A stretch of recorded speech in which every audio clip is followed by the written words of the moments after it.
How about now? Are we back? I'm sorry. I don't know what happened. Yeah, we good now?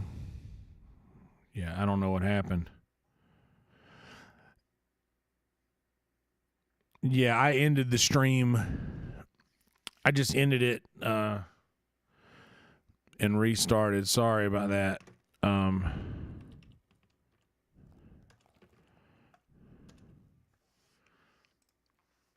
that's really random that it ended right as I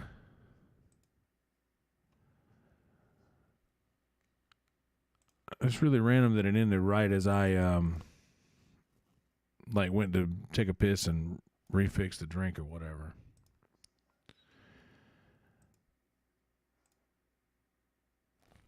Yeah, thanks, Bill Dog. I'm not even lying, dude. Like, uh, I thought I was gonna have a heart attack, dude. I thought I got shot, bro. Looks like the quality is really low on the YouTube stream, but on my OBS monitor, it seems fine.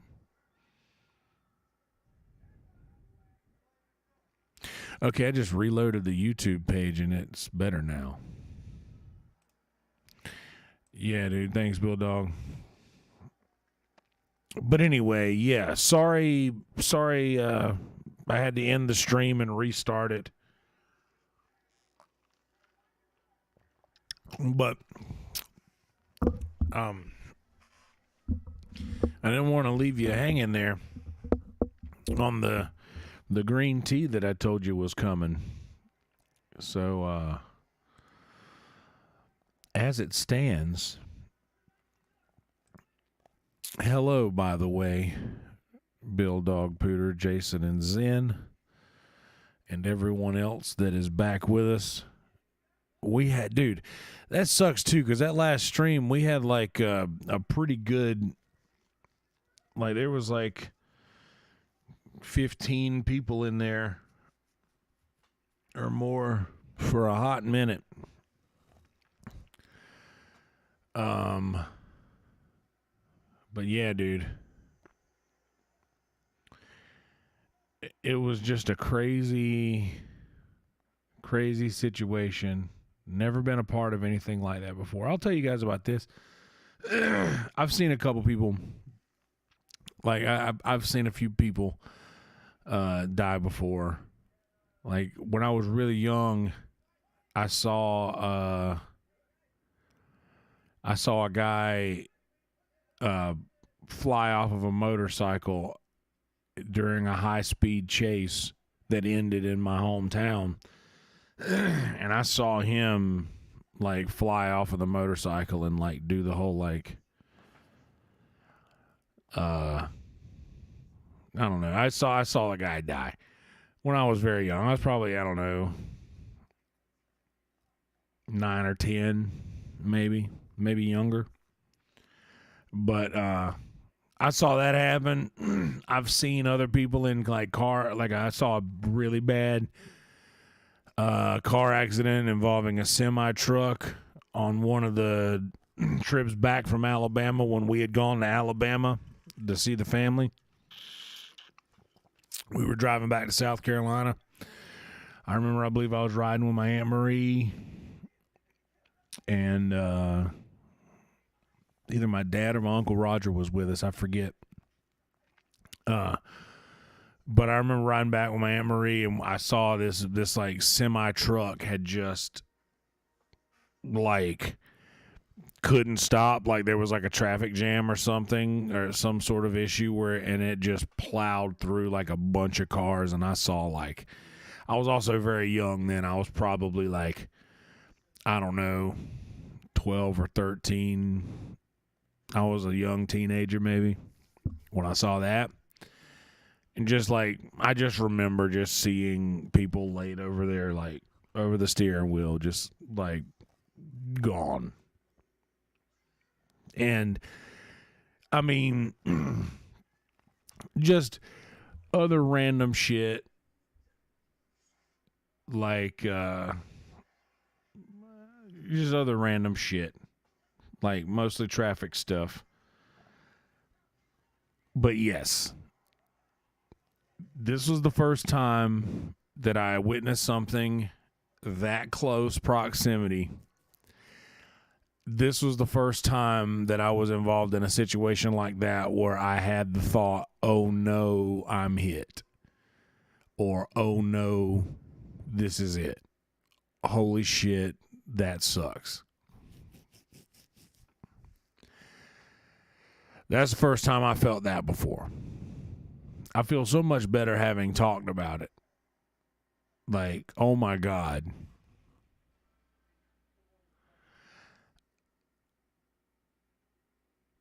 Dude, I was like, I wanted to cry. Like, I really wanted to just cry. And that's usually not a feeling that I get unless I'm listening to a song or watching a movie, you know? It's rare that real life brings me to that sort of an emotion, if you catch what I mean. Like, this was a real life occurrence that, like, I could just, I'm one of those people who is very susceptible to the feelings of those around me, and I could feel so much fear around me that I kind of absorbed a lot of it, if that makes any sense. I mentioned early in the first video about when I first went inside to make sure everybody in Happy Chicks got down. And there were these 3 kids sitting at a table that were too young for me to let in the sunset, but they just wanted to get food anyway, so they went to Happy Chicks. But they might have been 18, 19, and I just remembered after a second of me being inside being like, y'all, everybody get down. Everybody stay down.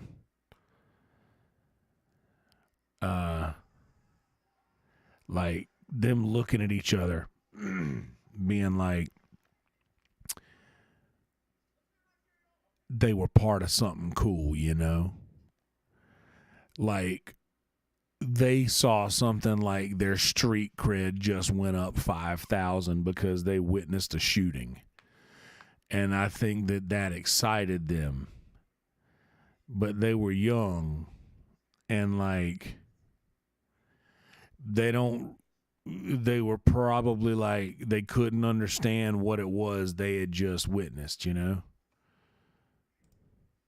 They I don't think they were fully grasping what they had just witnessed.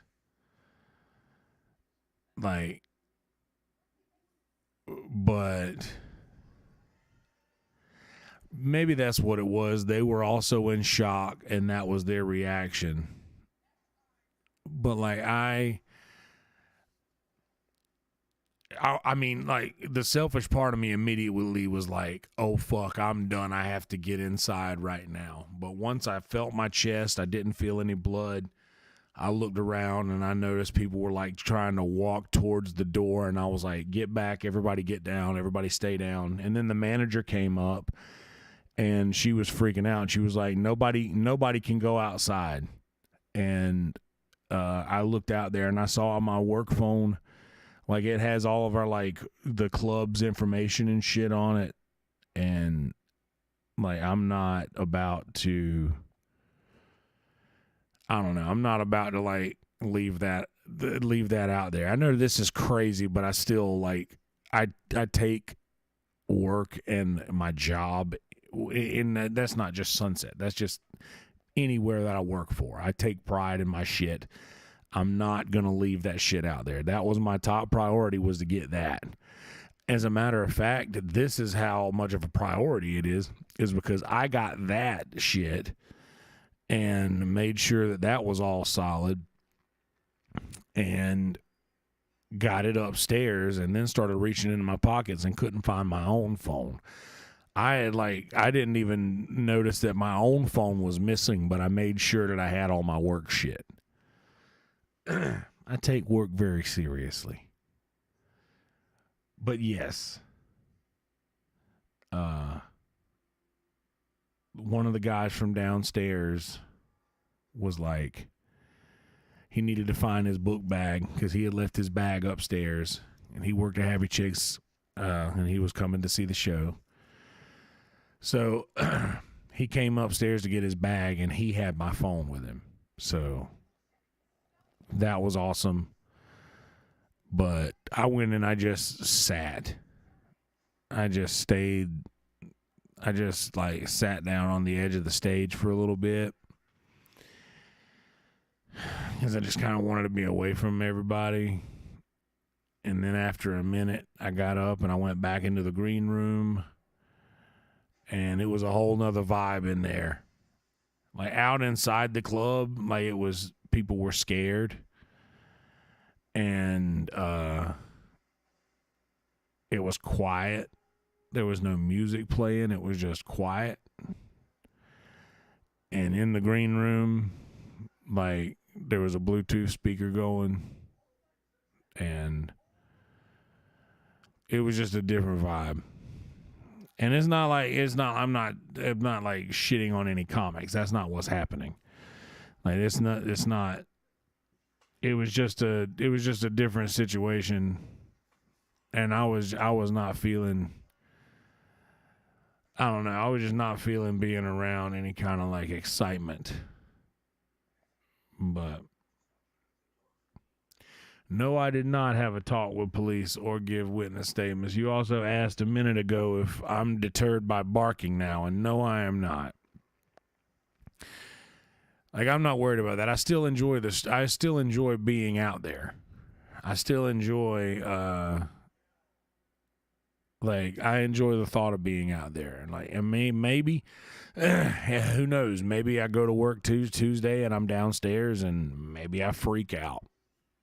But I don't think that'll happen.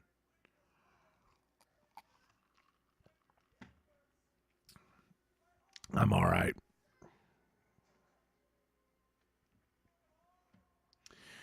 I'm all right.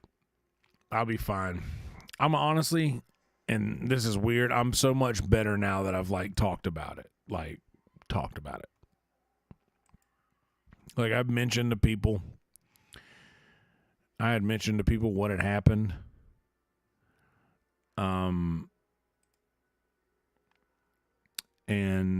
But like in brief, like I told them roughly what had happened. About like, yeah, I just saw a bunch of cops walk up, and then there was a lot of shooting, and then I remember exactly how I described it. It was I remember like Saul Trujillo, Yoshi Obayashi, Leonardo, Eve. There was another couple comics, like Greg DePaul was back there. There was another couple comics. I forget who all was in there. Rachel Wolfson, the great and powerful. How did I forget her? I love Rachel Wolfson so much. I walked in there and she immediately like blessed me with a blunt, which she saw how much I needed it. But I told them, I remember saying like exactly what happened. It's like I noticed a door guy having somewhat of an issue with somebody. I saw him go get the cops. I saw a bunch of cops walk up to the door. A bunch of shots went off. I heard literally from between 8 to 15 shots went off in a matter of a few seconds. And all of this happened in a matter of 30 to 45 seconds from me seeing like the cops start walking up to the shooting happening.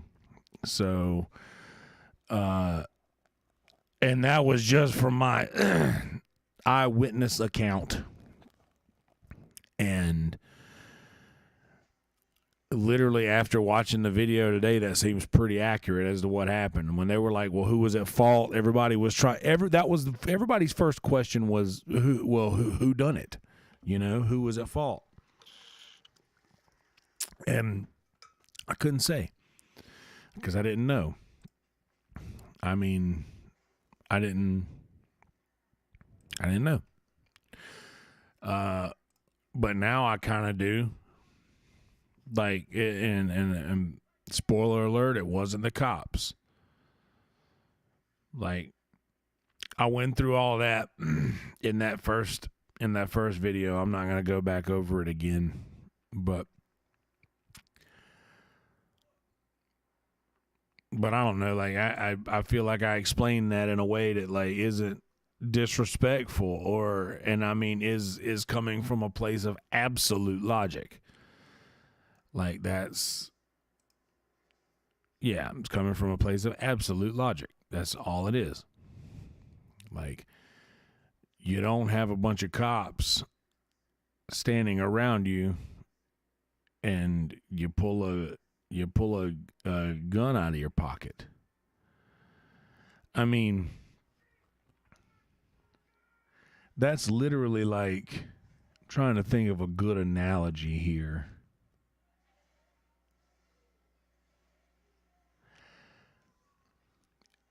That's like, any of y'all have dogs? If you have dogs, you know when you say outside, they're not going to rest until you get up and take them outside, so you can't say outside around them. So you know you can't do that. You can't pull a fucking gun out of your pocket when you're surrounded by carrying police officers. Like, that's just a thing. And according to the security cam footage, and the body cam hasn't been released yet, but I imagine that it will be within the next day or so. I'm sure it will reveal the same thing, that not a single shot was fired until he reached into his pocket and pulled a gun out, and they saw a gun in his hand.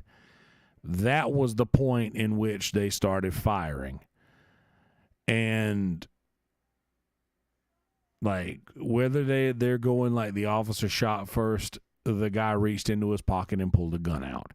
And it was obviously a real gun because he shot a girl in the head as he was trying to shoot one of the cops.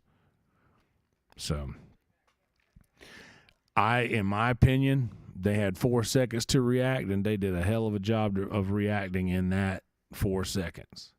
And that there might be room for disagreement with people, but I feel like that I'm a very logical thinker, and logically, that's what happened. And I'm against the guy to start with because it's a door guy issue. He disobeyed what a door guy told him. And I'm sorry, but on 6th Street, you kind of got to, like, the door guys have a very specific job. Netflix gets it. 6th Street is horrible and disgusting, but I still feel compelled to be there. It's still the epicenter of the live comedy capital of the world. That's the ground zero for where the greatest comedians in the world. I mean, I sat in a green room with Tim Dillon Thursday night, for fuck's sake. Like, I mean, I don't know. It's a whole thing. But yeah, I still got to be there. And no, I'm not deterred from barking. I still enjoy talking to the people. Like, that's what it's about. It's about the people. And I'm sure that everybody and everything's going to be on very high guard over the next couple of weeks. So shouldn't be that much trouble. I'm hoping not. There'll probably be a higher police force. You know what's crazy is that I will always tell people, because people ask all the time, because they hear about Austin and they hear about the trouble on Dirty Six and they hear about the shootings that happen, because there's a couple every year. But I always tell people, yeah, that usually doesn't happen around here. That's usually down on the 400 block. And I explain to them why. And I say that it's because the barriers start right here. There's usually a police presence in the corner. There's a big police presence on all of the side streets. Like every single one of the side streets that also gets blocked off, which is San Jack, Trinity, Nietzsche's, and then at Red River is where it stops. So they block off, they put a barricade up at Red River. So Red River is still open. And then they block off all of 6th Street, including Nietzsche's, Trinity, San Jack, and then they barricade at Brazos. So on San Jack, on Trinity, and on Nietzsche's, there's always a pretty heavy police presence. So they usually set up there, so just in case shit pops off, you've got somebody at the edge of the block that can get there quickly. And luckily, we're positioned in the middle of the block. And what's up, Mumford?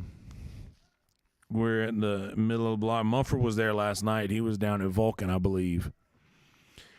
Ashley texted me last night, Mumford.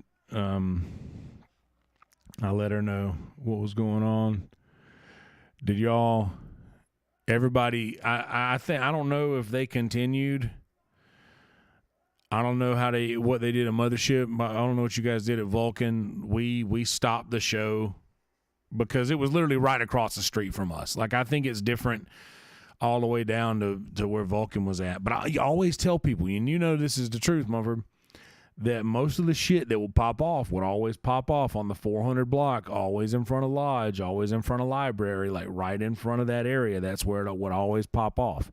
It was very rare that anything would go down like closer to Trinity or,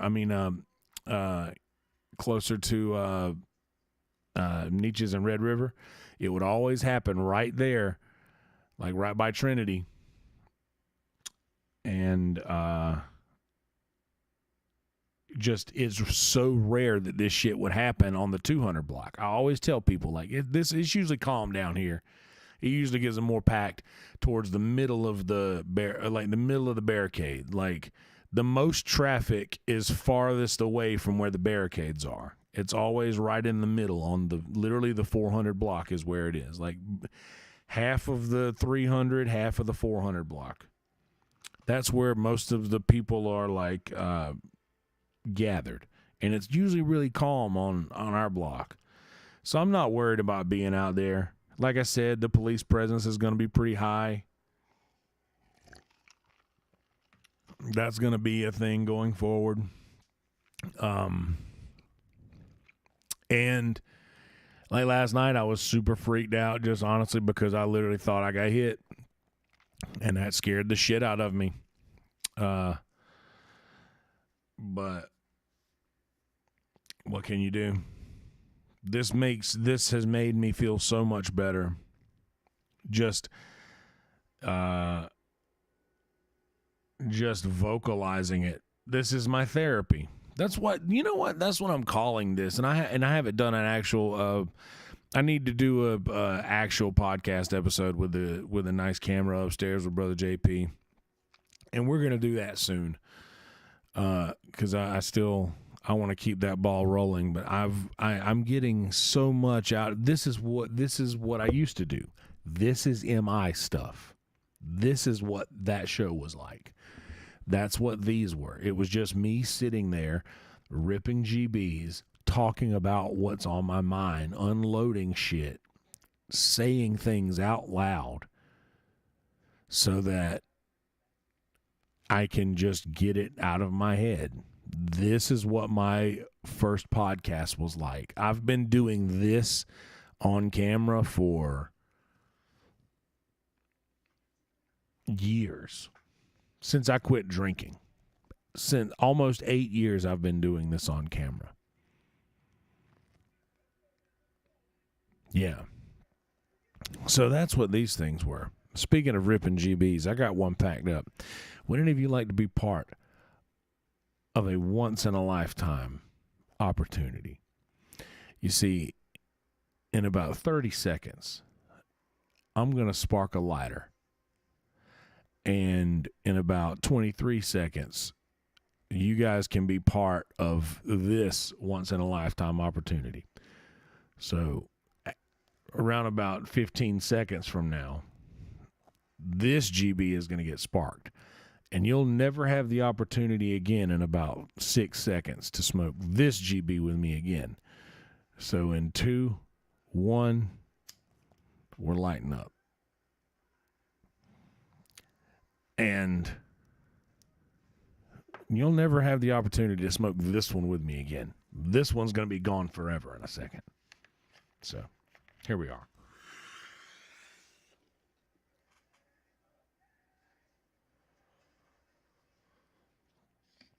Cheers, Eric. You get a wrench.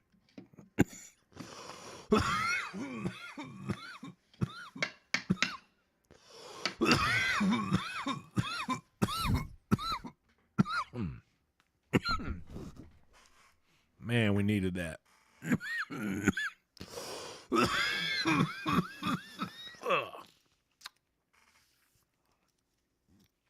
Anyway.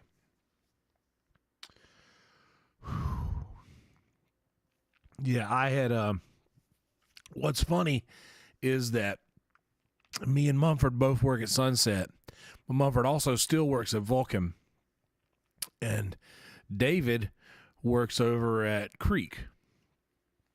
So we're all three door guys. We all three worked at Vulcan. All three of us were Vulcan people. All three of us were Sunset people.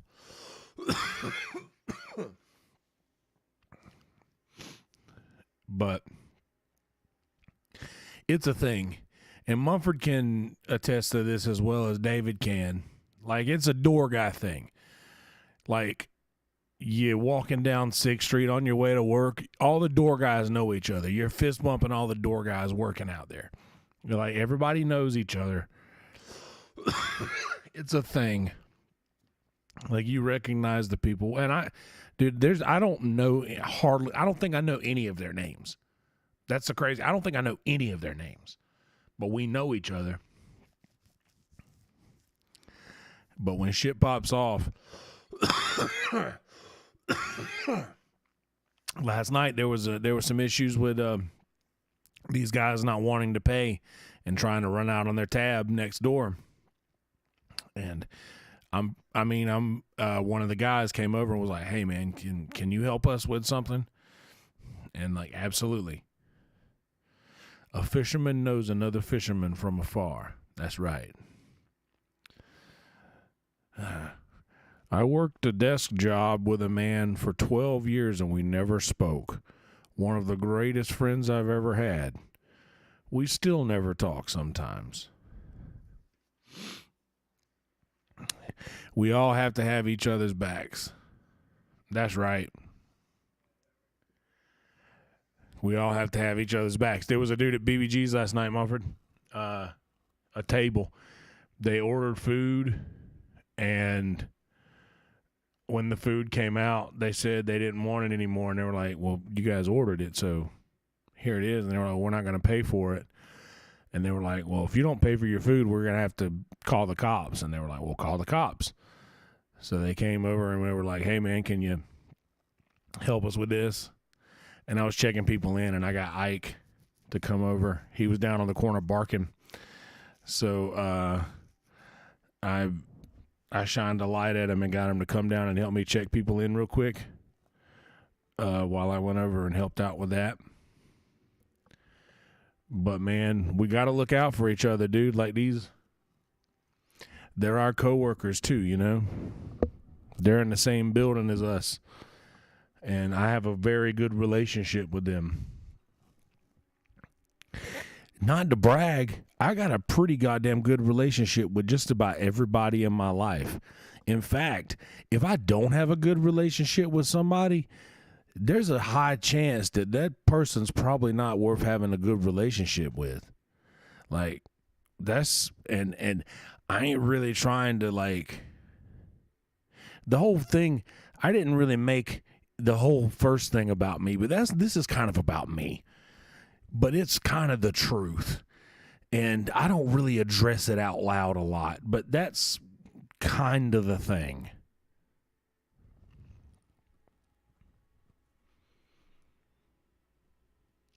Like, I don't know. I want to help. I want to help when I can. That's right. Like, even though it's comedy and music and or EDM or a creepy dude promising free shots to girls who don't look old enough to drink, it's all the same. It's part of the same creature, and it's alive. It's very much alive. Like, and I mean, 6th Street is alive. Like, it breathes. Like, it's a thing that, like, the same ecosystem. That's right. It's the same ecosystem. Exactly.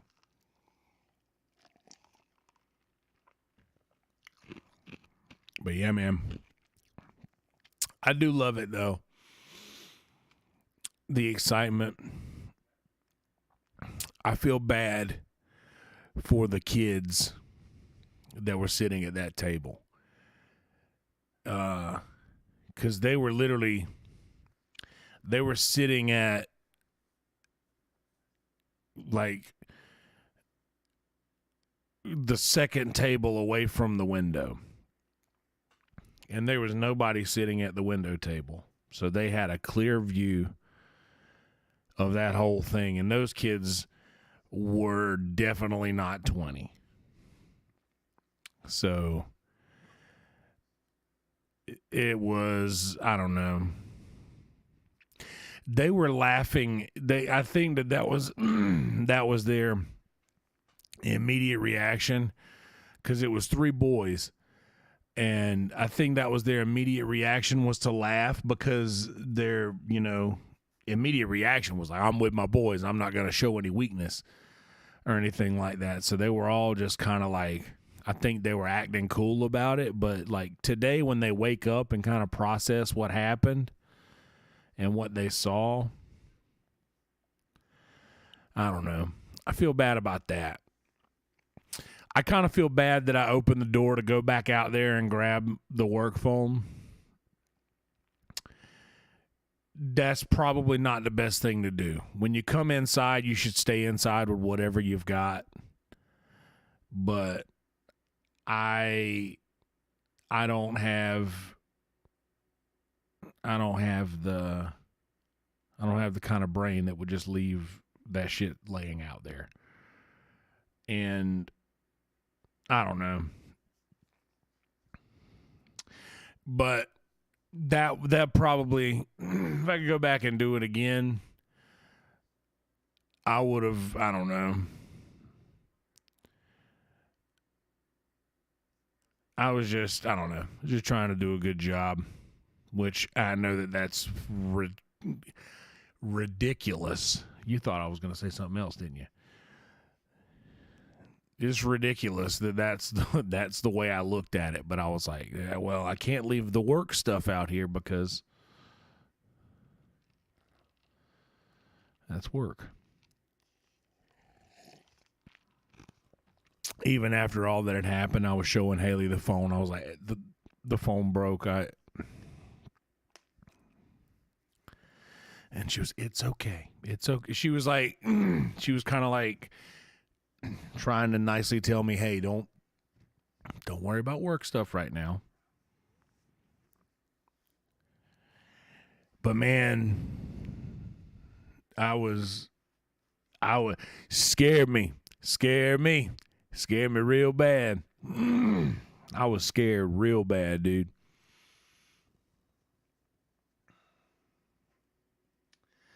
I think that somebody said this. It might have been Mikey or Ray, one of them. Because I was talking to them a little bit last night because both of them also saw it out of the window. But they were like, you honestly, when you thought you got hit, it might have been the shock wave of the, might have been the shock wave from the shots. Like, because you feel shock waves from a shot. So if you like all of those, all of those shots that go off in a short span of time would probably send like a ripple of shock waves that'll hit you all in like a 1 second of time. And dude, like there was nothing between me and that except emptiness from across the street. So like, I'm pretty sure that like that might make a little bit of sense because it sounds somewhat scientific in nature.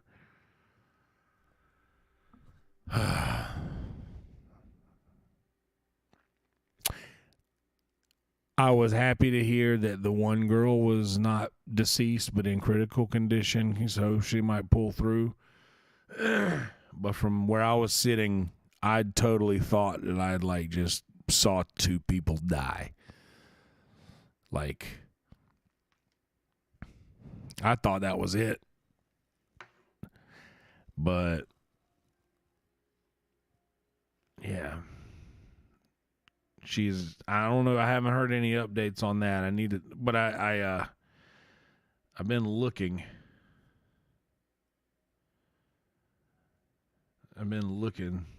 To try to find out if they update any information, but they probably won't, seeing as how it's Sunday. They'll probably wait to give a statement tomorrow. Ever since that security cam footage is making the rounds, they'll probably release the body cam footage pretty quickly, I'd imagine.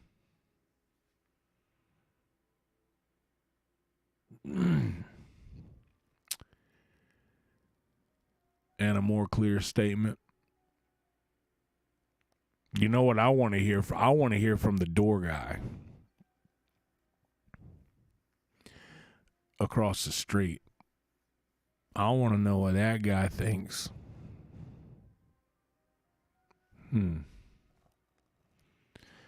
While we were talking, I packed up another GB. I'm not going to make you guys do this one if you don't want to, because your boy goes hard in the paint.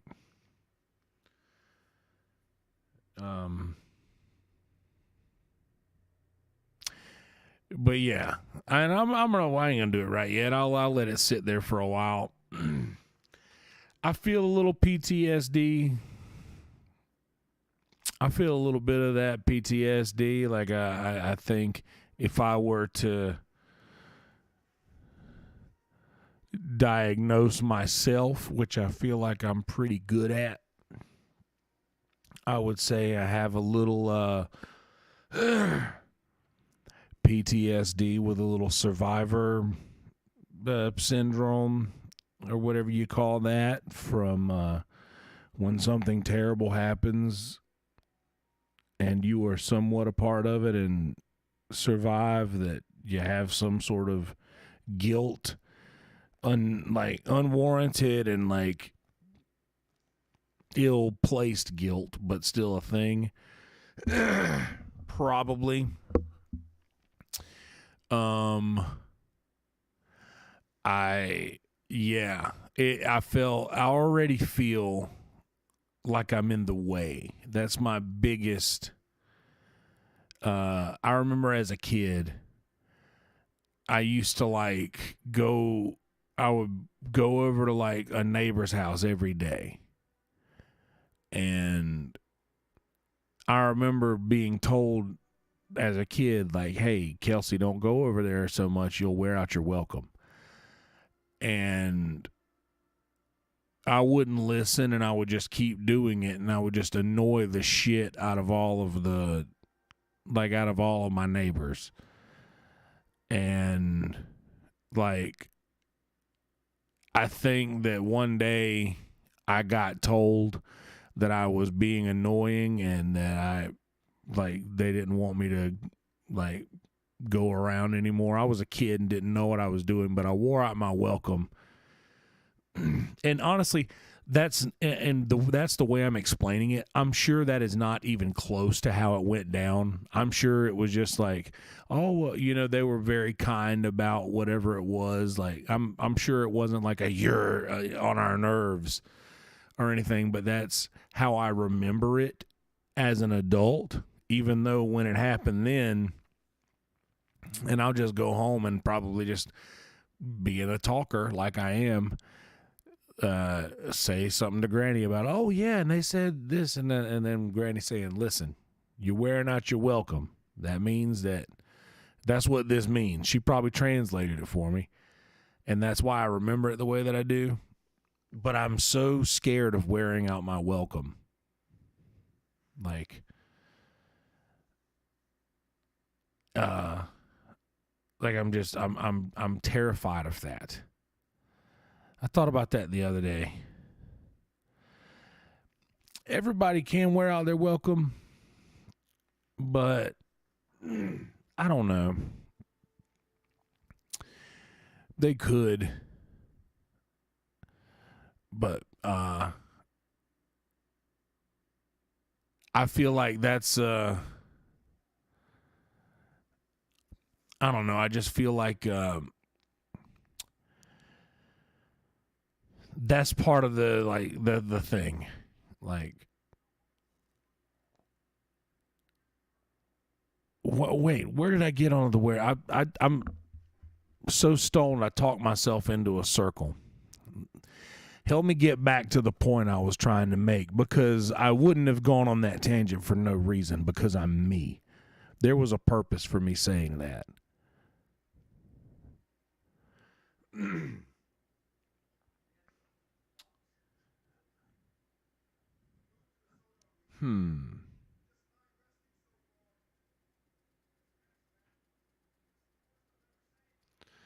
Wore out your welcome with random precision. I always feel like I'm in the way. So I have a guilt that I carry for feeling like I'm in the way, because not only do I feel like I am like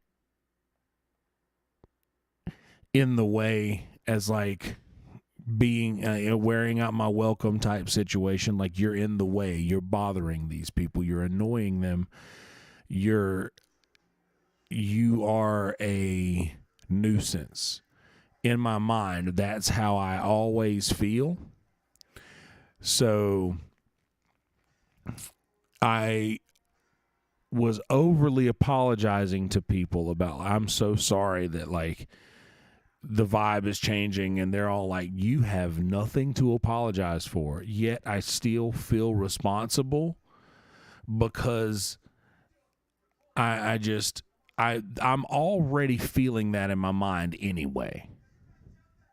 All the time, kind of. Like, but this sort of thing, like I kept apologizing to my manager and apologizing to everybody else. Like, I think to the point to where I was wearing out my welcome. I think I was annoying them with how much I was like doing that.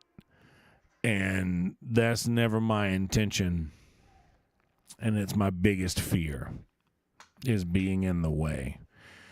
In fact, I will usually preface a relationship that I want to be, if there's somebody that I want to be part of their lives for a prolonged amount of time, I'll usually preface our relationship with something like, hey, like if I ever do anything to annoy you, or if I ever get on your nerves about anything, please tell me immediately, because it's my biggest fear, and I want to know the second that I can change something that might be bothersome about me, because I tend to be.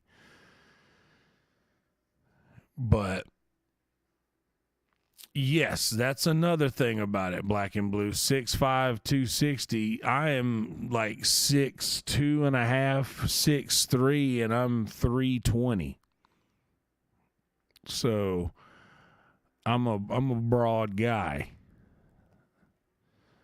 But I'm aggressively empathetic, to the point of like ad nauseum. But that's another thing. I also feel physically in the way.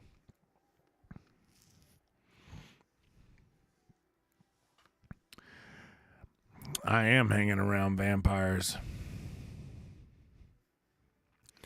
I've always told people that's what I am, because I'm a vampire, because I keep these hours. Like, I laid in bed for a long time today and literally just, I don't know, I would fall asleep for an hour, and then I'd wake up and I'd look at my phone to see if there was any more information released. And then I'd go to sleep for another hour, and I would wake up and respond to text messages from people and let them know I'm okay. Then sleep for another hour and wake up and do the same thing. So like last night was wild. But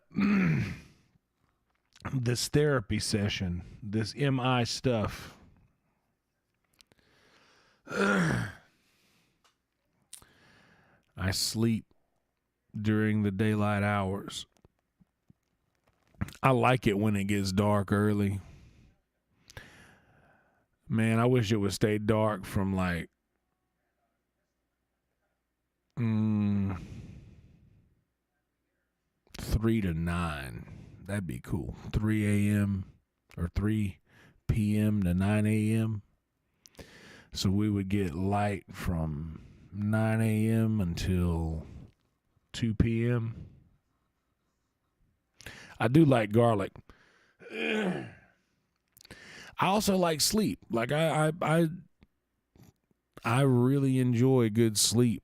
Like I'll get a solid 8 hours. If I don't, I'm not a happy person. I can function on 6 and still be about 90%.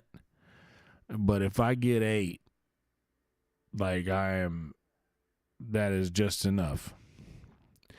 If I get 9, I'm kind of miserable. And if I get anything more than 9, I'm just depressed. Which I think goes the same for everybody. Do y'all remember a minute ago when I reminded y'all that I had packed the GB? We'll give you the 1 minute countdown for it right now. So we're at about 55 seconds from now, give or take. Yeah, I might do that on Christmas. I might eat some introspective things on Christmas. Let's go about 30 seconds from now. I don't know how accurate I am on these things. I wonder if we should set a timer in the future and see if my 15 seconds is close to right. I know it's not. I know I'm probably at more than these 6 seconds that we have left, but I'm sparking this up right now. Maybe I went too quick. I don't know. Was that the longest 15 seconds ever? I don't know how time works. I'm bad at it.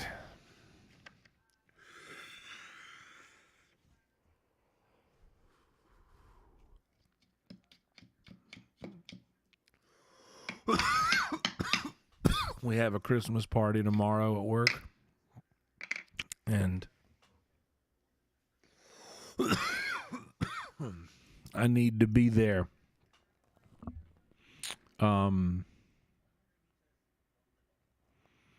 Yes, I would get it. I told somebody actually. I did a podcast with guy Lorenzo Areola.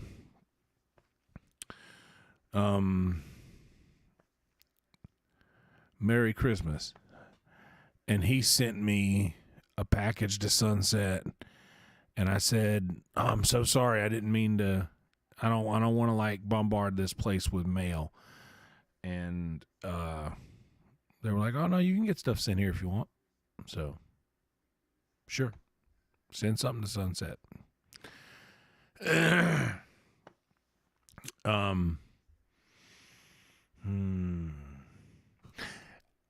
I keep forgetting for a little bit that Christmas is like this week, right? This week's Christmas week. Christmas is Monday. Christmas is 1 week from today.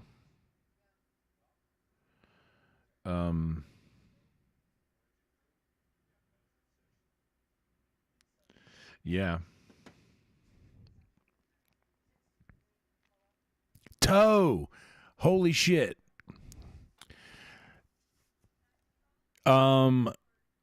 I need to know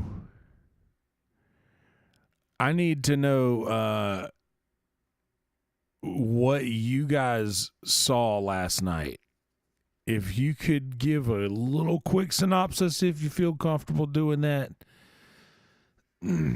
because I got the literal bullseye view of it, but y'all seemed like there was something else going on.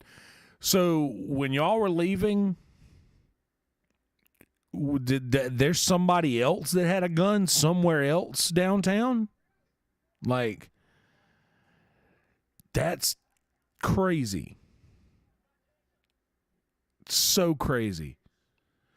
They were like yelling at me that I couldn't go out, and I was like, because I couldn't find my phone.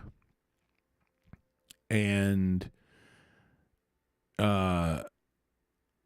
yeah, I couldn't find my phone. And they were like, no, you can't go out there. I was like, I'm going to go get my fucking phone, because Red Band and Toe were literally just standing on the corner down here. Like, they just walked out. Like, that was second, like maybe a minute or two after you guys left. Like, I don't even think it was that long. Like, it was very shortly after y'all left but I text Red Band immediately and was like, yo, did y'all get out good? There was a shooting. Like, I didn't know.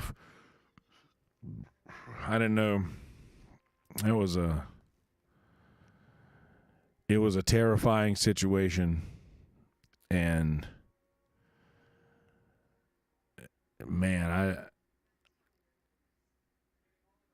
it had to have been two separate incidences, because the guy where you guys were at, and I don't know which, it looked like it might have been on Brazos, maybe. But that was a different spot, because you guys were driving.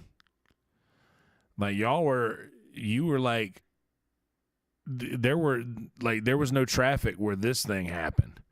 That was a whole different thing that's what it looked like. So that's a whole nother thing. Like, this was in the same night in a different spot downtown. How crazy is that? Oh no. The bartender from Soho is paralyzed from a police bullet. Oh no, dude. That sucks. That sucks so bad, man.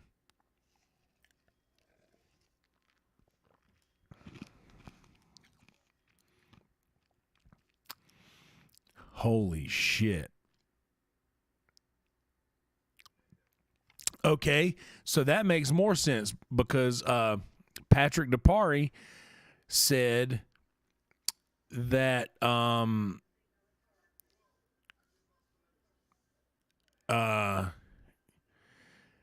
Patrick DePari said that a guy ran past him and a bunch of cops tackled him.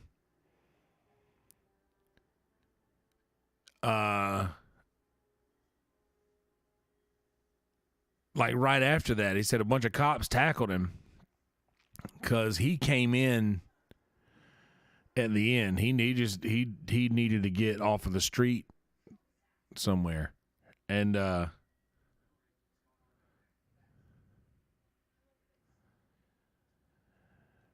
yeah, I don't know. Maybe I need to ask him. But it was an incredibly wild night, and I thought I was having a heart attack. But man, I couldn't imagine, man. Dude's paralyzed.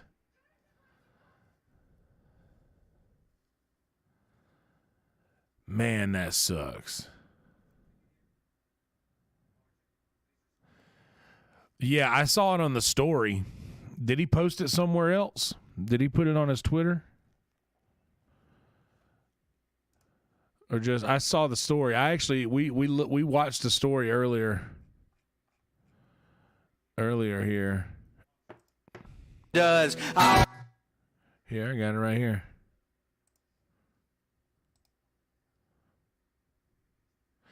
Yeah, I think a girl did. Oh, wrong one.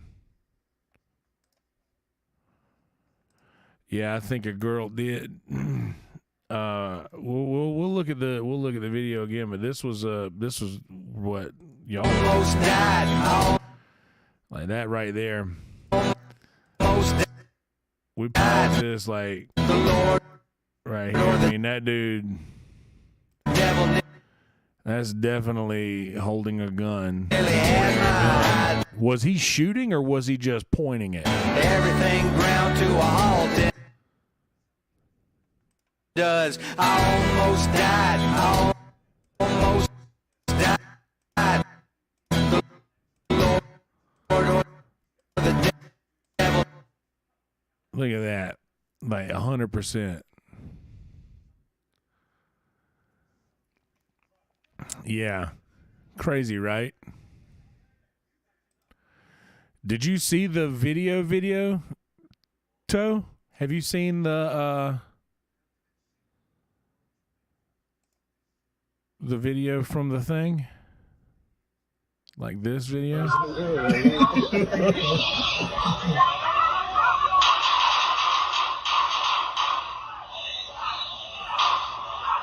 He's still shooting.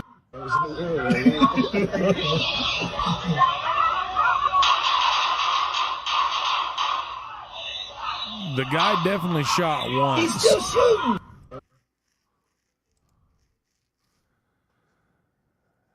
Oh.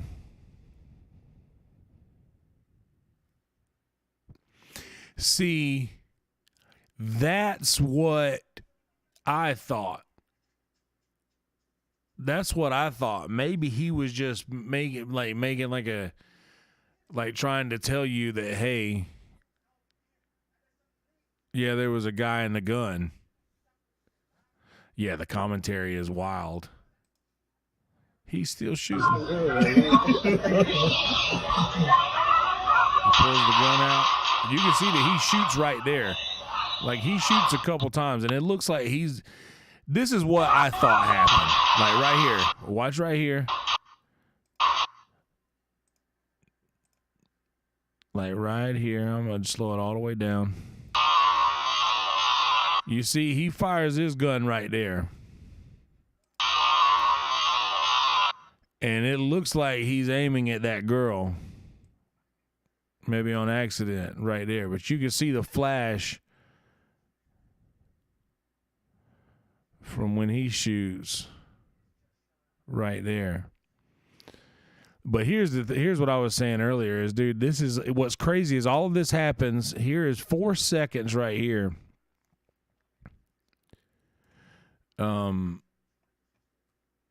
Yeah, here's 4 seconds into it.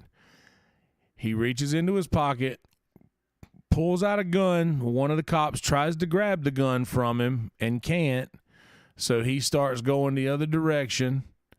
And then the cops from the left of the video, but technically right, but in the video on the left side, just start unloading on this dude. And then anybody inside the bar, yes, I would say that's probably police officer related. But that right there, he definitely got one shot off, and it looks like he got the girl, maybe. Because she immediately goes down. Unless it was that cop, unless it was the cop that was falling, was trying to shoot, but it doesn't look like he was trying to shoot anything. It looks like he was trying to brace his fall. So, I don't know. But yeah, that's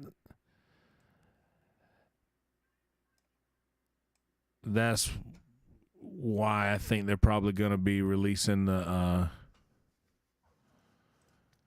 footage. I think so, yeah. I think he either pointed a gun at a bouncer or they found the gun when they wanded him and told him he couldn't come in the bar with it because he was standing outside the bar. So obviously they didn't let him in because he was standing over to the side. I don't know, but that's there's definitely got a lawsuit involved with that for sure. Like, that's almost unlosable.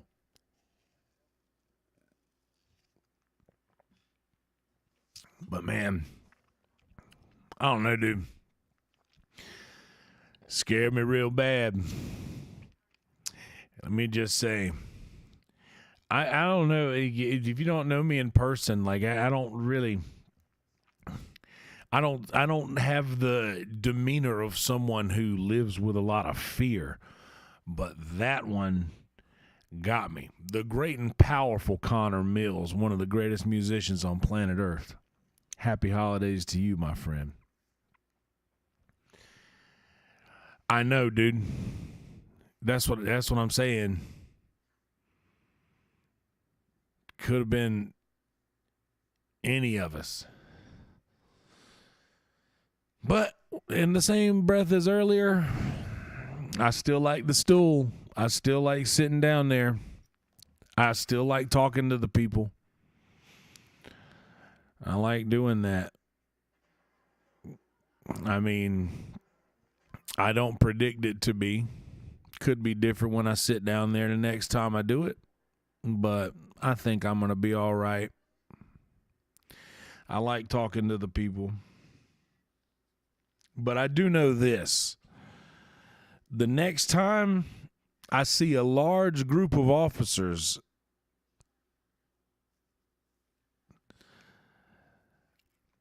oh yeah, dude. Honestly, dude, I wouldn't have minded that. Them have you check from the landing. Cause it was was it messy out today? I know it was real bad in South Carolina. Connor, y'all all right in South Carolina, dog? Y'all good? I know there was a big storm hit back home. Oh, desolate, I bet. I bet nobody was out.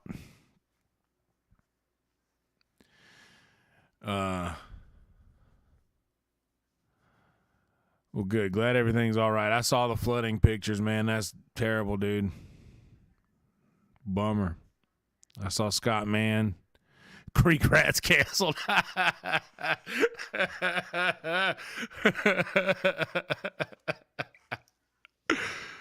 Bro. Man, why is that so funny? Good Lord. I needed that laugh. Yeah, the next time there's a bunch of cops gathering, I'm going to just be a little bit more diligent about finding somewhere else to be. and I'm going to tell everybody around me, hey, I don't want to freak you out or anything, but there's a bunch of cops moving towards this area. We might want to move indoors for a little bit. Creek Rats canceled. That's hilarious. It's such an us joke, like a music, like only that's just for us. None of these other people get that.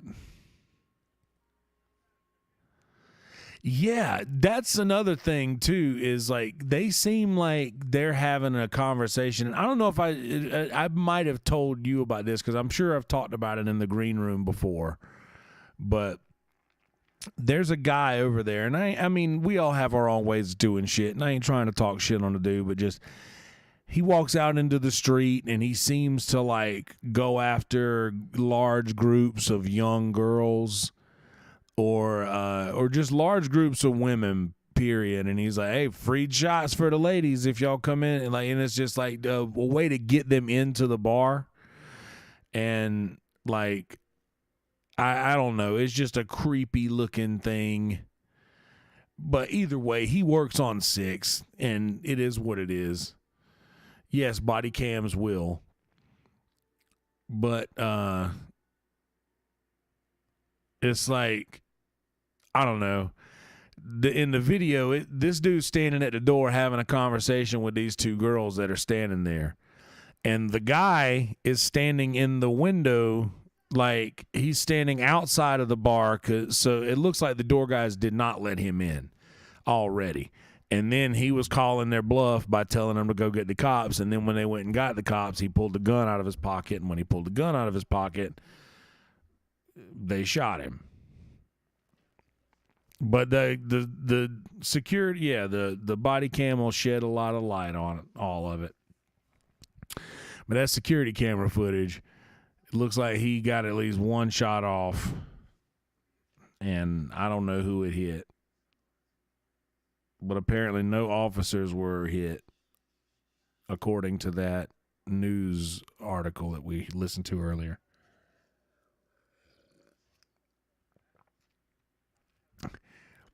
Yeah, you're telling me, bud. It sure is. But I thought the same thing about the girl, because I think I told you last night that like, I'm pretty sure that's what I said, because that was like when it was still fresh.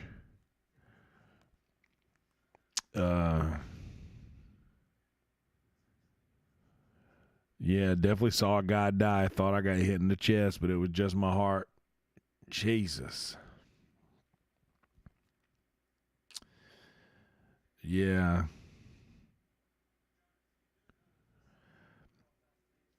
Yeah, dude. I know, man. It is crazy. But yeah. Hopefully everything goes back. I'm not lying. I really did. And I talked about it earlier. I didn't go, but I don't think you were here then. Like, we were talking about it upstairs, and like there was nothing between me and the shooting. Like, the streets were clear. There were obviously no vehicles. And the shock wave from that many bullets being shot in that close proximity to me, I think I probably felt all of the shock waves at one time, and it made my heart beat like really fucking heavy.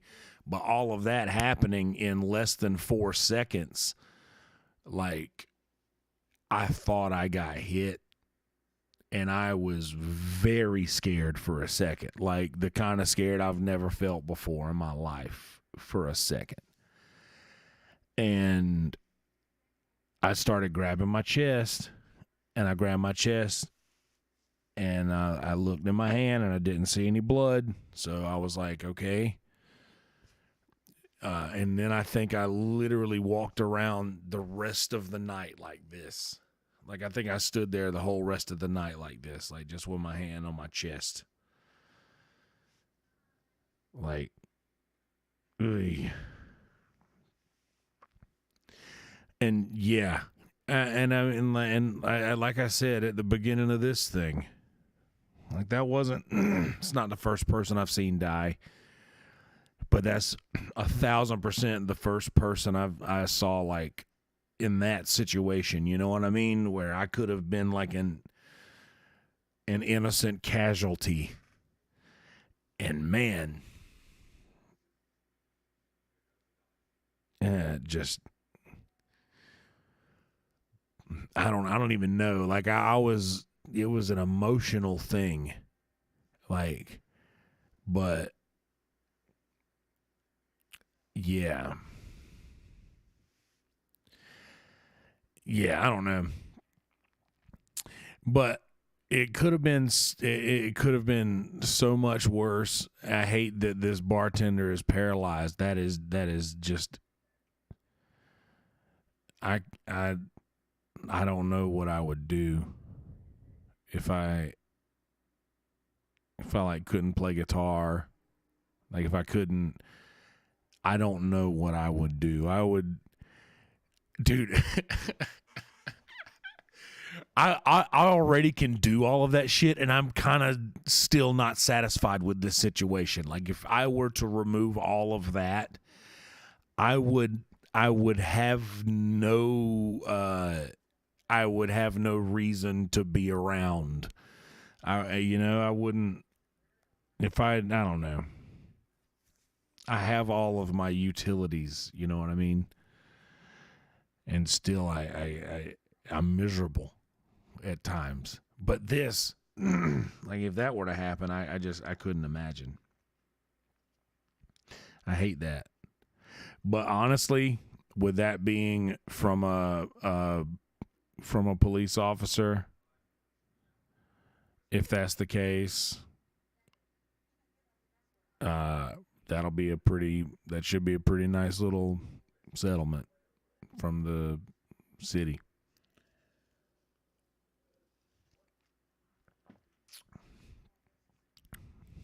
So, I don't know. But like Shane says, the body cam footage coming out, that'll help a lot. Shed a little bit of more light on it. I'm hoping not. I'm really hoping that's not the case. Like that's just yeah. I'm hoping it's not permanent paralysis. That would be not fun.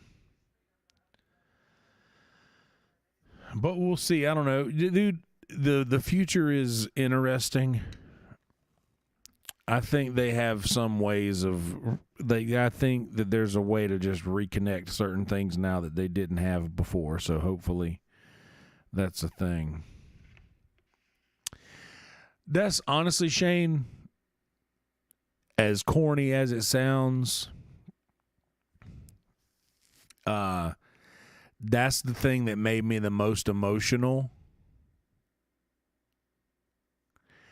was because as wild as this sounds, I was like, I'm glad it was me and not any of the other guys. Like, and that sort of like, I don't know, like the protective side of me. Like, I don't know, like I felt responsible for the entire building because I was sitting out there, if that makes any sense. And that was like, I don't know, I was just like, I don't know. I have so many people that I care so much about in my life that's what was making me most emotional last night when it happened, was that I was worried that I wanted to make sure everybody else was okay, and I was glad that nobody else had to. I was glad that it was me. So like, that's the thing. that was like really hitting me the hardest last night. And I was trying not to talk much because I knew that if I said like the right thing, Leonardo said, "Do you need a hug?" And I didn't, because I felt like I would have like collapsed because it was so fresh. And I don't know. I was still in shock, very much in shock. But I don't know. I hated that Ray and Mikey were looking out of the window and had to see that as well. But they did. So I talked to them. I texted them both last night to make sure they were okay. And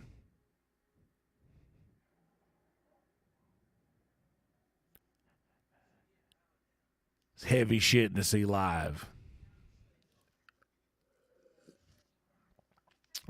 PewDiePie G Fuel. That's going to be like that. That's going to be like they're going to clip that part, and it's going to be like that George Bush video where he's like, "It's terrible that all those people died on 9/11. Watch us drive."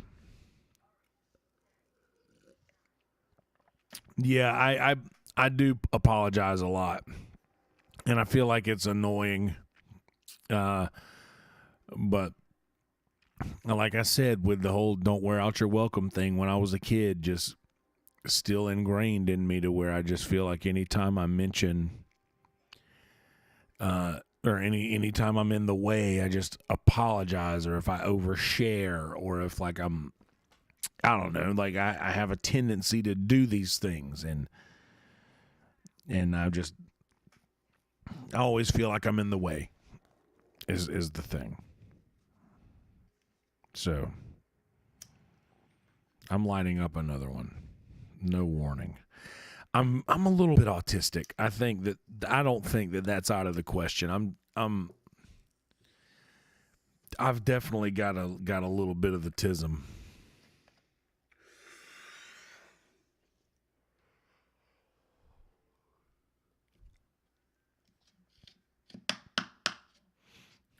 But I think I'm autistic about good things.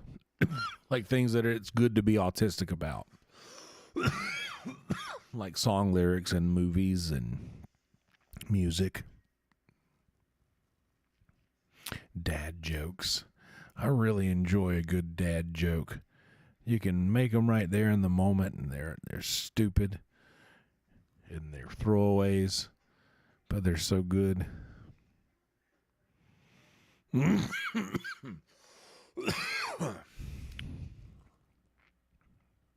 Yeah.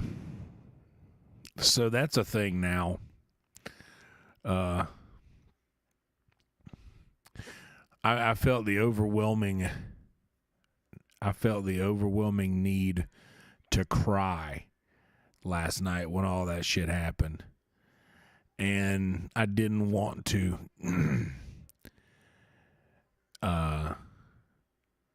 And I thought, when I get alone, I'll let it all out.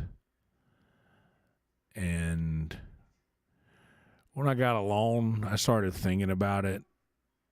And that kind of went away a little bit.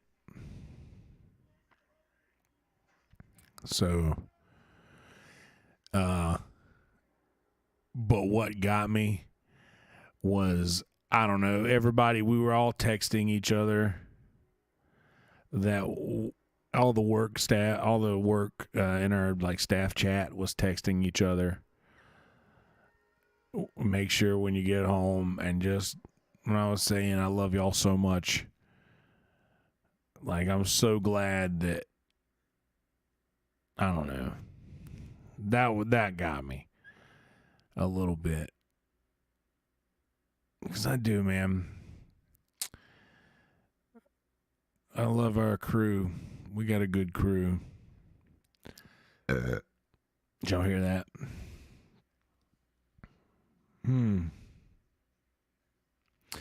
Yeah. It's a good crew. And we have signs now. We have a sign. You know what's funny? There's this thing right here. This video of well, this is not this video. That's totally not funny at all.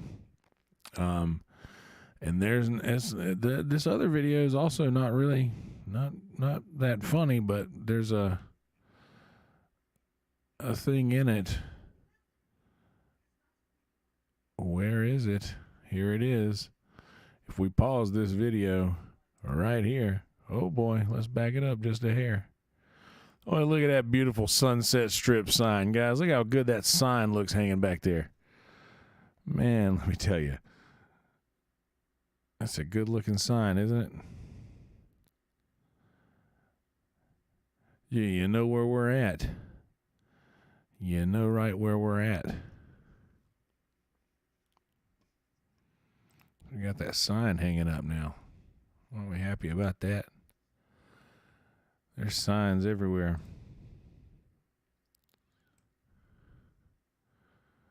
Bam. Oh boy. All right, what is it? What do we got here? 1:30 in the morning.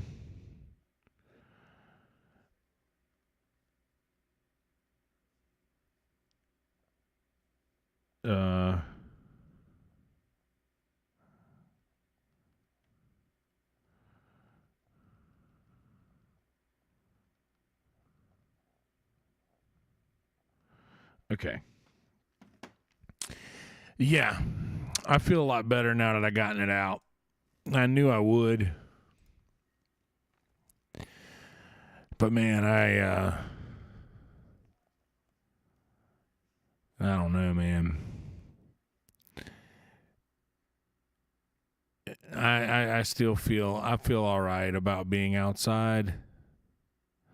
If they don't want us to be out there anymore, I'm fine with that.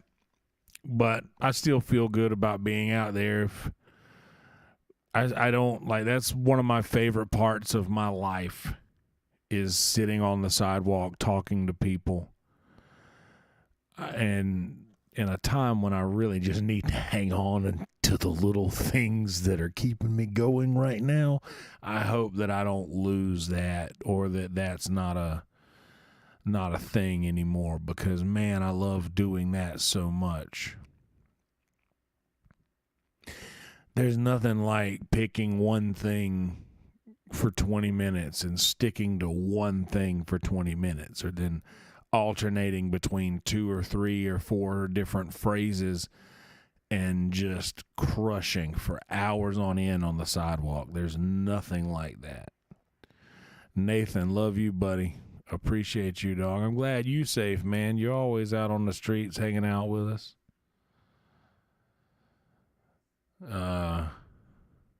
Man, I gotta hold on to that joy, dude. That's my thing, man.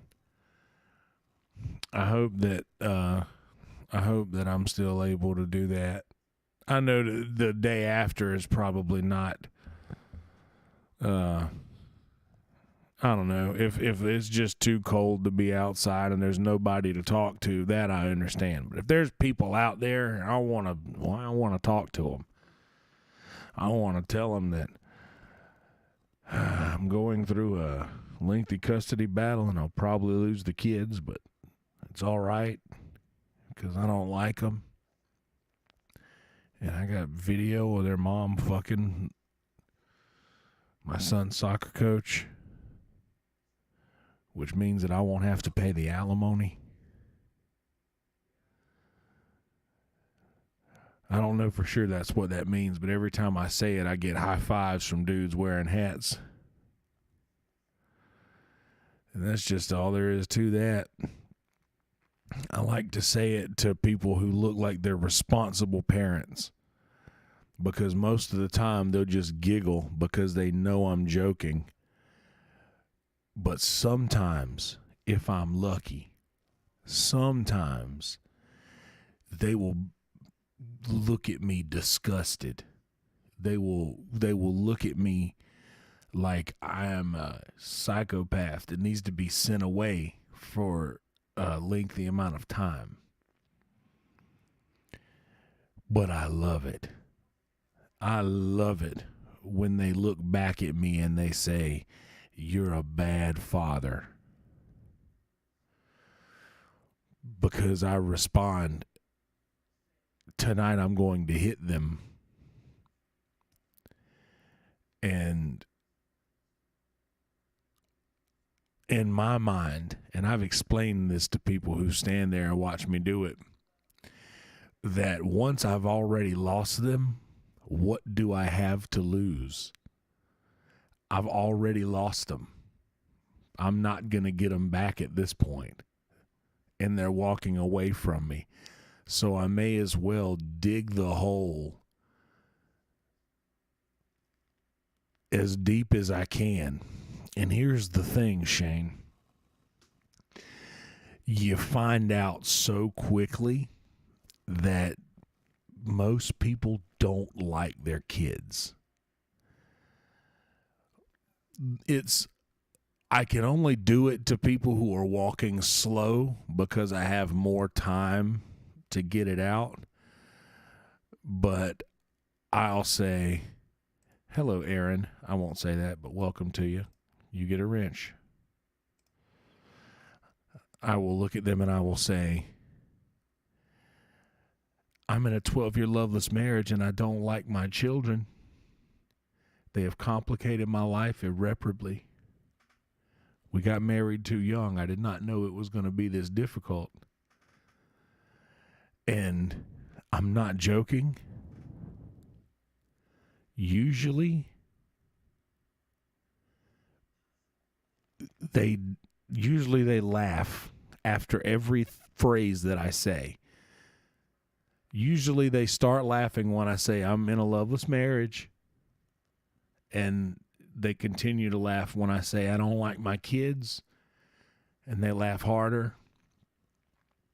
And that's usually how it works.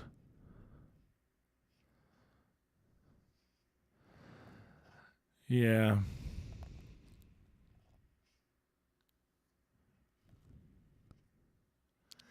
Yeah.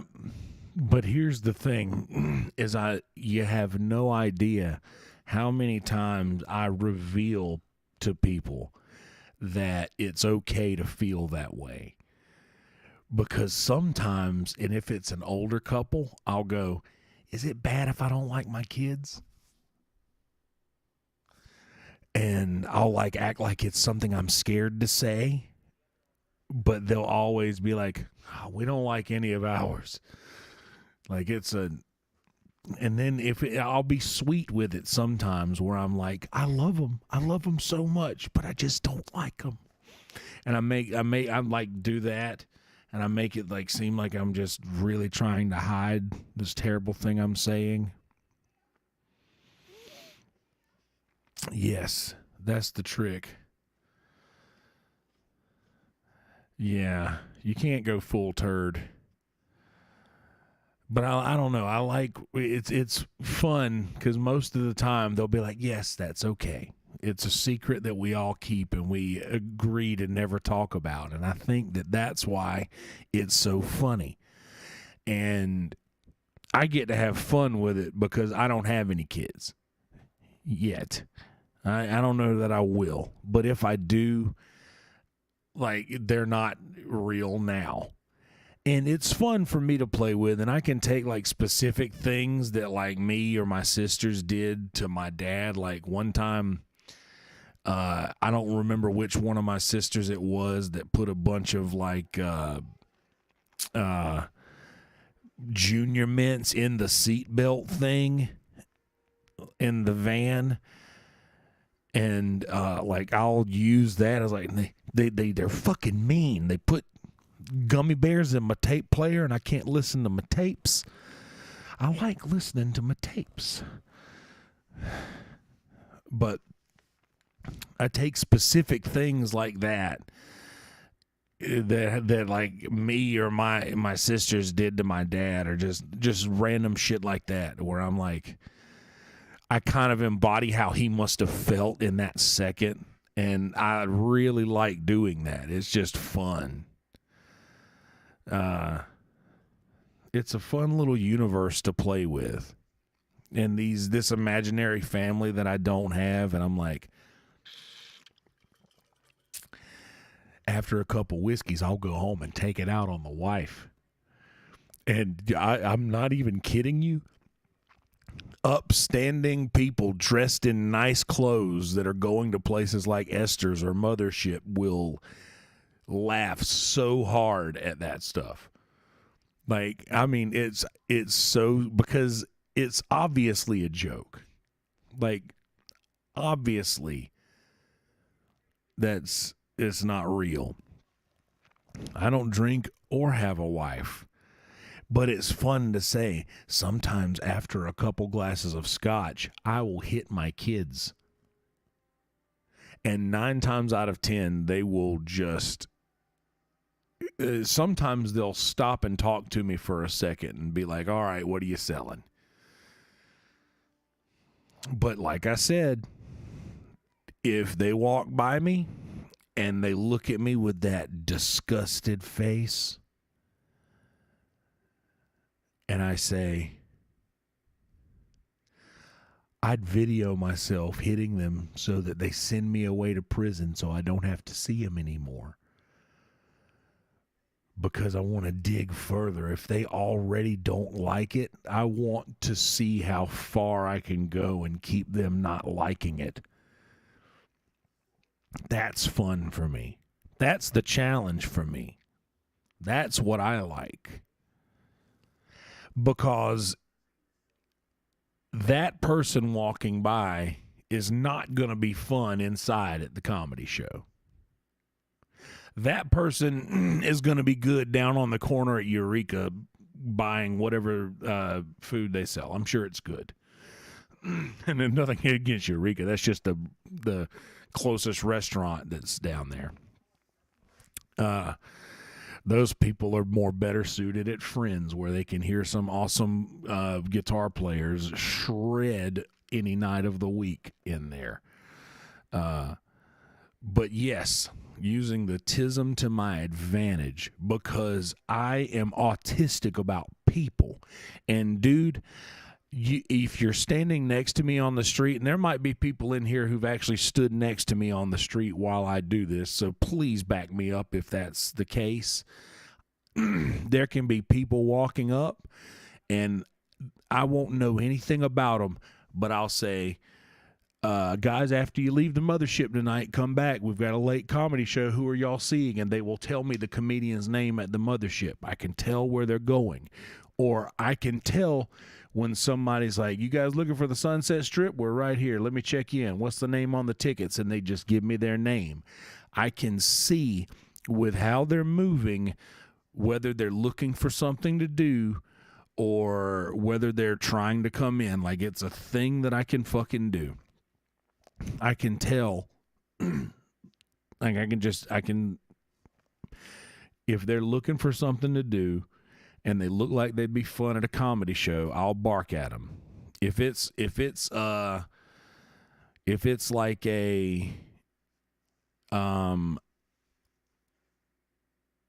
a family and they have kids, sometimes I'll say it's not too late to get a babysitter and come to a comedy show tonight just to get a quick laugh, because I know that it will. Or I'll give them if they're carrying a box of voodoo donuts, the old watch out for the voodoo curse.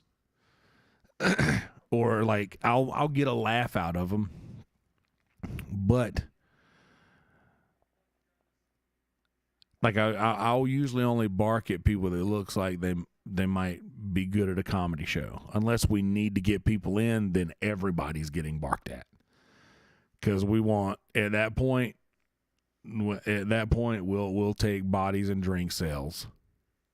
But for the most part, I like to populate the shows with people that will be good crowd members. So I always like to ask, and I do that like excessively, because I want to know every single person that walks out of the door whose opinion I trust. I say, how are they? And that is a question in the comedy community that refers to the crowd. the simple how are they, and there's a few people that'll give me an honest opinion because I bark in a good bit of these people on some of these shows, and I always want to judge. I always want to judge how I do. You try to get a donut out of them. You have no idea how many times people walk by and they say, "You want a donut?" And I'm like, "No, I'm trying to quit. Thank you." It's fun. It's fun to say. But the point in all of this narcissism that you guys just sat through, forgive me. I mean, at least I'm calling it out on myself. Thank you, Tism. The point I'm trying to make is I love being out there. Did you guys see how lit up I was just now talking about how I like? Did you see that? Did you see the excitement and the happiness that I just experienced in front of you when I was talking about that? Like, I do not want to lose that. Ha! Like, that's that. And dude, I'm fucking sad a lot. Like, I mean, and this is like, I'm not talking about like, oh, I have my days, which I do have my days. But like, there's like, when you live with depression, you have, yeah, for sure. I do love donuts. But no, like when you have depression and you're literally sad all the time. You're literally sad all of the time to a certain, like that's the, what do they say in the what do they say in the fucking what is it? Jesus. I lost my train of fucking thought.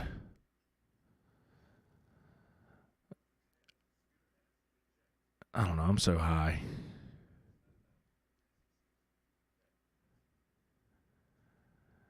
I don't want to lose that.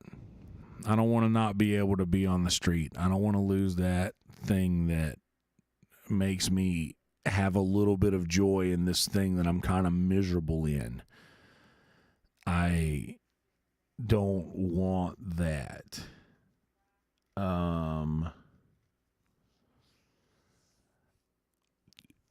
Like there's just I remember. There's a constant level of that's kind of underneath everything that you do, that you just have to keep at bay. You just have to keep it pushed to the side. You learn to live with it. I've called it my demon for the longest time. That's where I was at. I'm sorry, it took me a second. Yeah, I call it my demon, like the thing that I live with, like that darkness. And for me, as weird as this sounds, I'm a weird, creepy fucking person in my own mind. My demon is something that I can rationalize as that monster that I live with, the demon that is on my back, the literal a place that I can put that is not threatening to me. And I know that's weird, but to me, demons are not threatening. And that's a thing that I feel like I can, a place, a comfortable, safe place where I can put all of those dark things that I deal with. So it's like my Dexter's dark passenger, except it doesn't make me go out and kill people. It's just a thing that I have. I like the way that Death Note did it. It seems like a Shinigami. Like it treats and creates a friendship, a kinship between the two, like the human and the demon that inhabits it. I really like the way that they did it. So but carrying that thing with you all the time is that's just how it is. Especially if you have, and I think it's worse in the creatives. Like if you have like if you're an excessive creative, like a lot of like musicians, a lot of comedians, like it's just something that we all deal with all the time. don't want to lose one of the few things that makes me happy in this nonsense. Because, man, I love being out there on the streets.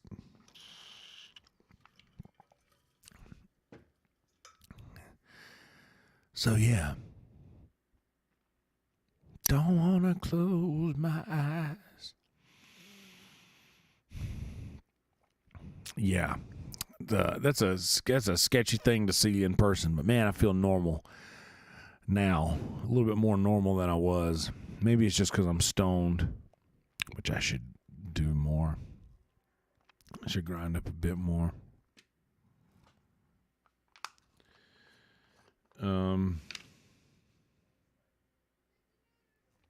Yeah. Let's do that. Let's grind up a little bit more.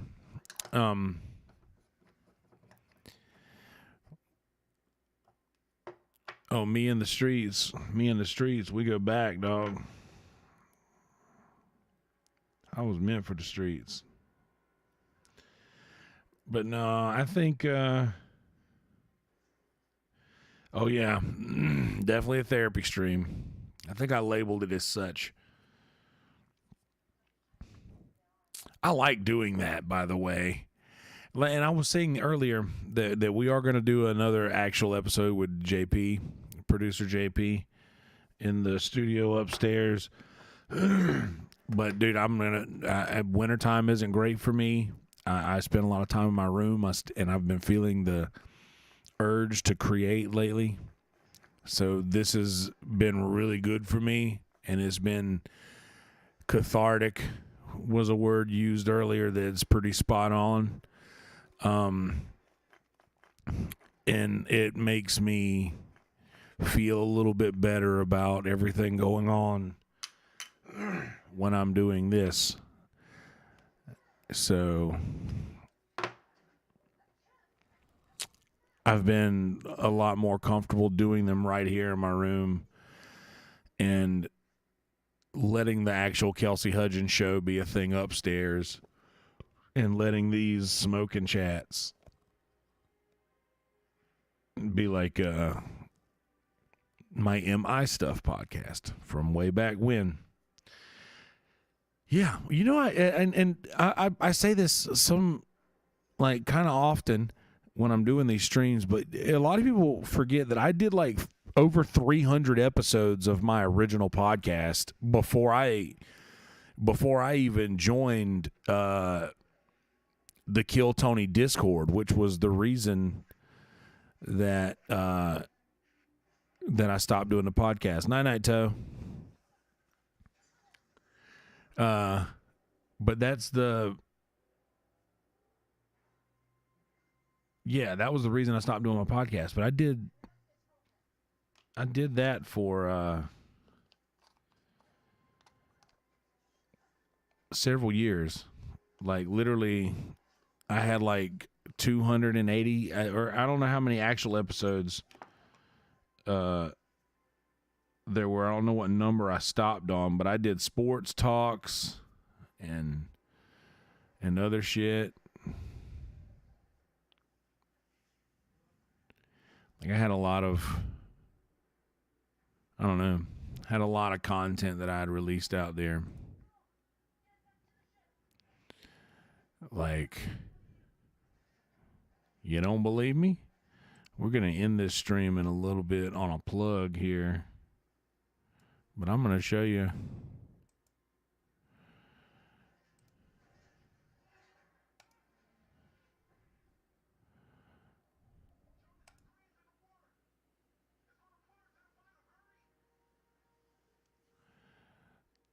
So let's just go with live.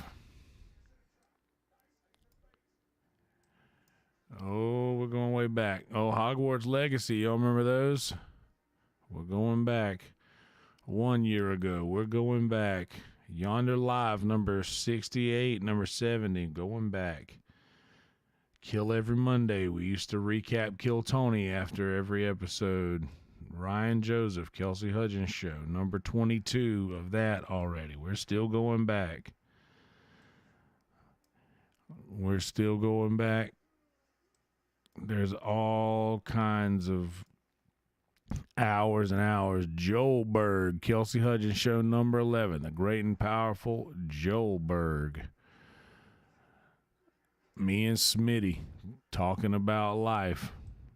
The homie Smitty. This was during the quarantine. We did a live show from my house in Murrells Inlet. There a while ago, as I just really funny that won't you come on over, stop being a fool, let me. Why don't you come on over there? God, I'm so bad. 3 years ago. Oh man, it went back to the beginning. I didn't mean to do that. But basically the point that I was trying to make was that I've been doing the podcast thing for a really long time. Now we're back past the quarantine. Throwing darts. Ooh, I forgot I used to throw darts. You know what? We need to...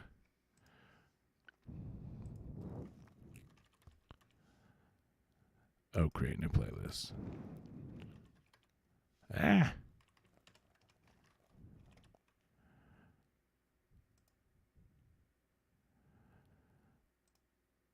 Oh, shit.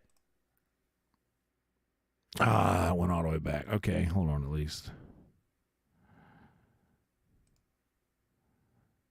Save darts.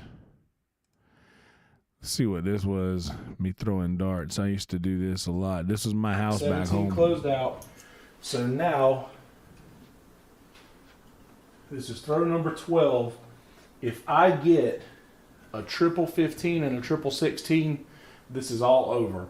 And I beat my throw of 13, or else I'll get one more throw to tie it. Or try not to go too far past it, because 15 or more is usually not great. How crazy is that? This is old school, dude. What am I aiming for? 17? That's a double 17. Yeah. Going hard for that 15. It ain't going to be this time, though. Oh, the 15. How about that? Stuff with his life instead of comedy. No, Brian Jordan is one of my best. Hell yeah. Chatting it up. I got... Look it. I was wrong. There's a double 15. I'm a fucking idiot. I threw myself off in the beginning. That 20 counted. That's closing 20s out. Anyway. It'd be easier to find with just playlist, where I go to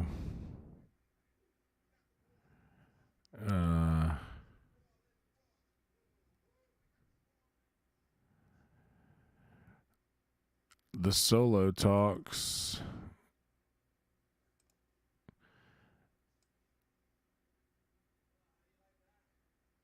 MI stuff. I make it to 186 is a solo talk. Let's see what the guest talks. See how far they go up to. Types itself these days. I type it so much. Pre-college football. MI stuff.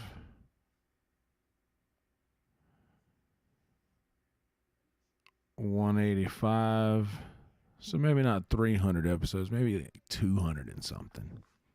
Maybe 300 though, because I did all those Kelsey Hudgens shows. I don't really count these smoking chats, not an episode.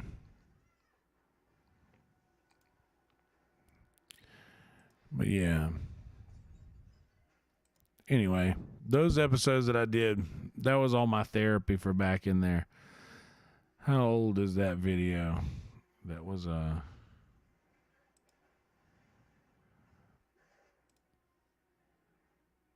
Kobe Ari situation. I remember that. How old was this video? This was the first episode that I ever streamed. Released on what? April 17th, 2018, huh? April 17th, 2018. Wild, dude. Oh, the original. You want to see how I used Kelsey, to? Norm MacDonald here. So you have a podcast, huh? Fantastic. You know what I always say? This was you know how the world needs more of podcasts. The intro's always weird. Live from the Screwball Whiskey Studios, The Kelsey Hudgens Show. Hey guys, how's it going? How you living? Are you doing well? Are you doing good? That's so good to hear. Those microphones were good. I bought How's those it? with What up, GoFundMe money. money? People in the chat. 40 seconds in. That was good for back then too, man. Marswall, and believe it or not, Hanging out on a train. I don't know. I enjoyed getting out of the house in the daytime. Nothing bad happened. Nothing blew up. There was no explosions. Whoa. There was no kind of nonsense Whoa, like that. sound effects too. It was actually pretty good. It was monstrous. Hanging out in the And galaxy. like, no matter what, Kobe did something. And whether or not, I'm not here to talk about what that was. Whoa, friend. Like him buying a ring for his wife, a giant ring, and that was like buying a ring for his wife, a giant fucking stone on her, like a fucking trust fund on her hand. That ring was monstrous. And like, no matter what, Kobe did something. Oh yeah, And whether or not, I'm not here to talk about what that was. But all I'm trying to say is that Ari's catching a fucking bad rap right now. And he's lost his management. He's lost just about his entire career. And a lot of people are happy about this. Ari got canceled. And I don't understand why. I don't understand why the rules are different for Ari than they are for our president. And like I said, if you're sitting here looking at me like I'm sticking up for Donald Trump, I'm not. I'm just using this as an analogy. Oh boy. But we went there back then. if we're gonna sit here and give Ari Shaffir all of our negative energy, I'm going away. I'm fading away on my shoulders. You like that? If we're gonna give Donald Trump all of the negative energy and let everybody get away with it, then guess what? We should also be able to give that negative energy to anybody else who want to and be able to get away with it. If words are words and nobody means what they say when they're actually saying this shit. This seems confusing. I want to translate what I meant because I realized how I talk is confusing. I mean that if we're going to allow everybody to shit on the president at will, like no matter what happens to him, they're just able to say whatever they want to say about him or whatever, and we get away with it and it's safe to do or whatever, then if Ari, who is a comedian, making a joke about a basketball player, he should be able to say what he wants. He's a comedian, What can you do? But anyway. The rare ponytail. Hell yeah. Floating in space. Every time something bad happened to them.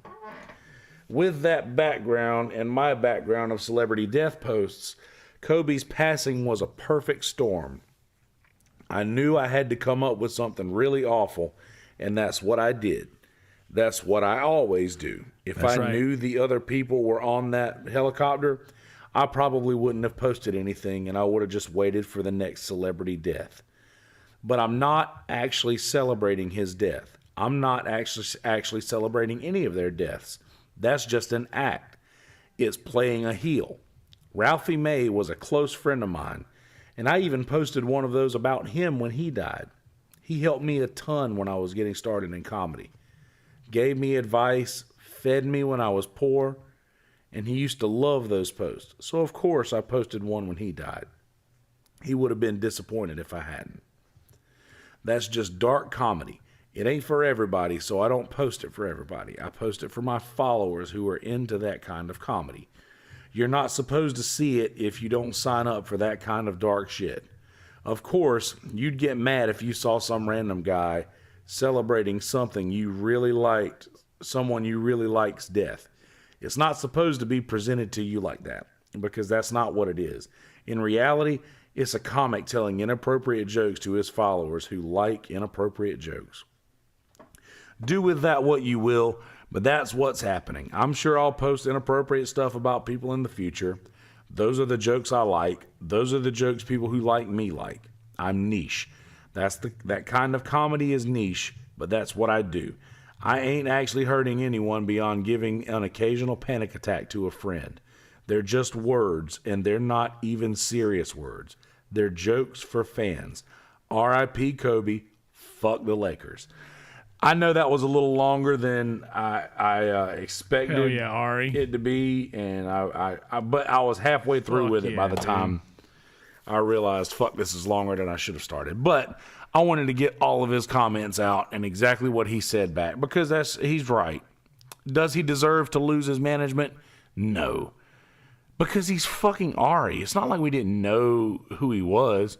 It's not like we didn't know that he was capable of making these jokes, and that's what he does. He really should have been waking up so early lately. He really is a niche comic, and that's what he does. That's his thing. That's how he rolls. And I hope he still Old continues school to do Death that. Squad, Jug. Check that out. Mikey McKernan is not funny. Don't change, Ari.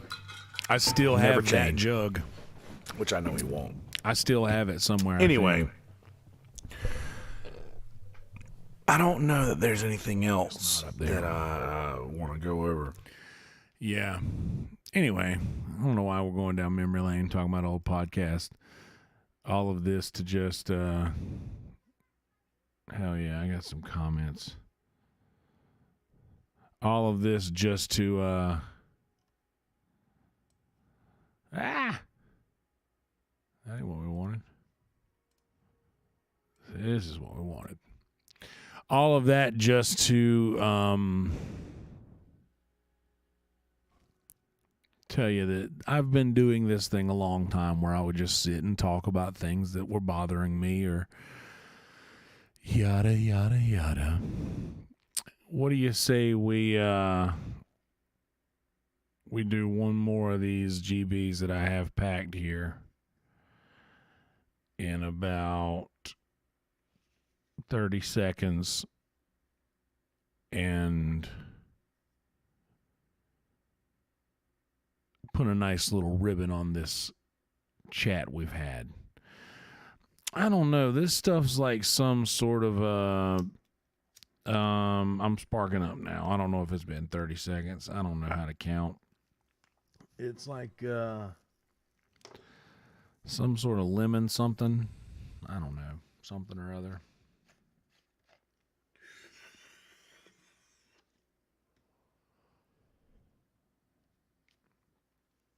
Ugh.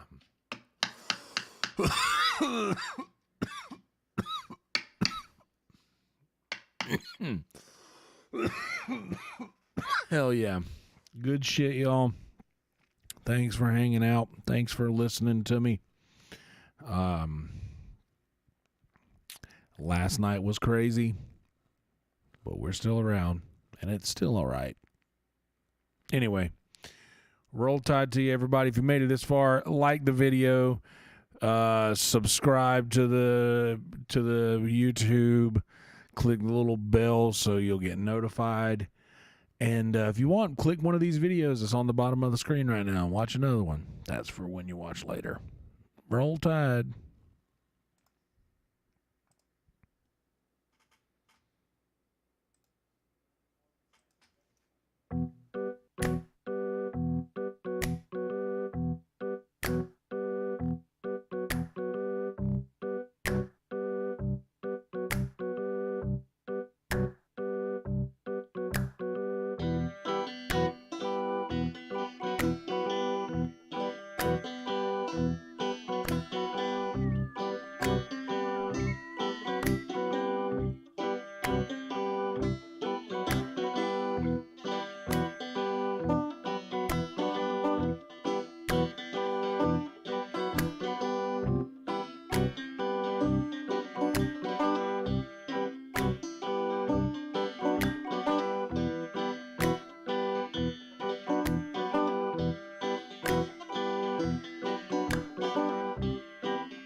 Just a bad reception. Go smack my hairy ass. What's that?